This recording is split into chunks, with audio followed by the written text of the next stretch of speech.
কি ব্যাপার, তুই চান করিসনি? আজকে তো সরস্বতী পূজা, তুই আজকেও চান করবি না?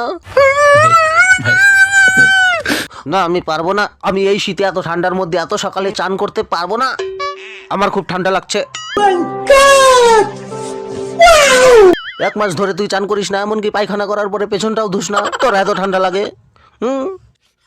সেই দিনও তুই আমার সঙ্গে নদীর চরে হাঁকতে গিয়েছিলি, কিন্তু তুই পেছন ধুসনি, তোর প্যান্টে হাগু লেগেছিল।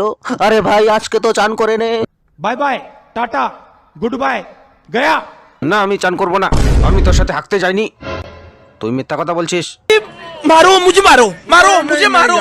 যদি মিথ্যা হয় তাহলে সেদিন সকালবেলা তুই আমার সঙ্গে নদীর চরে গিয়ে কি করছিলি? কেন তুই আমাকে বললি যে হাগ অর্জুন হাগ? তোর গা থেকে গন্ধ বেরোচ্ছে অর্জুন, তোর কাছে কোনো মেয়ে বসবে না, অ্যাঞ্জেল প্রিয়াও তোর কাছ থেকে দূরে চলে যাবে। को राजनीति से दूर रहना चाहिए। এবার তো তুই চান করে নে ভাই। না আমি কিছুতেই চান করব না। এই কারণ, এই অর্জুন, সরস্বতী পূজার অঞ্জলি শুরু হয়ে গেছে, অ্যাঞ্জেল প্রিয়া অঞ্জলি দেওয়ার জন্য বসে আছে।